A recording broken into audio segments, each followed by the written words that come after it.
Hello everyone, welcome to our channel. బంగాళాఖాతంలో ఏర్పడిన అల్పపీడన ప్రభావంతో తెలుగు రాష్ట్రాల్లో మొదలైనటువంటి వర్షాలు కొన్ని జిల్లాలకి మాత్రమే పరిమితం. వివరాల్లోకి వెళ్దాం, వాతావరణ పరిస్థితులు తెలుసుకుందాం. వాటన్నిటికంటే ముందు మీరు ఇంకా మన ఛానల్ కనుక సబ్స్క్రైబ్ చేయనట్లయితే వెంటనే సబ్స్క్రైబ్ చేసి పక్కన ఉన్న బెల్ ఐకాన్ కూడా క్లిక్ చేసేయండి.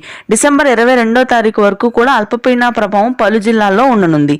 ప్రాంతాల వారీగా చూసుకున్నట్లయితే ముఖ్యంగా ఉత్తరాంధ్ర జిల్లాల్లో భారీ వర్షాలు నమోదవుతున్నాయి.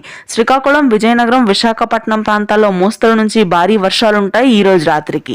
ముఖ్యంగా కోస్తా తీర ప్రాంతాల్లో అత్యధికంగా ఈ అల్పపీడనం ప్రభావాన్ని చూపుతుంది. కాకినాడ, తుని, తణుకు, భీమవరం, శ్రీకాకుళం, విశాఖపట్నం, సాలూరు, జంగారెడ్డిగూడెం, ఆ తరువాత ఏలూరు, విజయవాడ, తెనాలి, చీరాల, ఒంగోలు, సింగరాయకొండ, కావలి, నెల్లూరు, గూడూరు, నారాయణపేట ప్రాంతాల్లో వర్షాలు నమోదయ్యే అవకాశాలు ఉన్నాయి. అంటే కోస్తా తీర ప్రాంతాల వెంబడి భారీ వర్షాలు కురుస్తాయి. మిగిలిన ప్రాంతాల్లో చాలా తక్కువ వర్షపాతం ఉంటుంది. ప్రస్తుతానికి అయితే కోస్తా తీర ప్రాంతానికి కూడా చాలా దూరంలో అల్పపీడనం ఉండడం వల్ల అనుకున్న స్థాయిలో వర్షాలు అయితే నమోదు కాలేదు. రాయలసీమ, నెల్లూరు జిల్లాలో మాత్రం తేలికపాటి నుంచి మోస్తరు వర్షాలు ఉంటాయి. చెన్నైకి ఆనుకున్నటువంటి ప్రాంతంలో భారీ వర్షాలు కురుస్తాయి. తిరుపతి, పీలేరు, చిత్తూరు, నదిరి, పుట్టపర్తి, సత్యసాయి జిల్లాలో తేలికపాటి నుంచి మోస్తరు వర్షాలు, నెల్లూరులో 1-2 చోట్ల భారీ వర్షాలు ఉంటాయి. తెలంగాణలో పొడి వాతావరణం ఉంటుంది. Thanks for watching.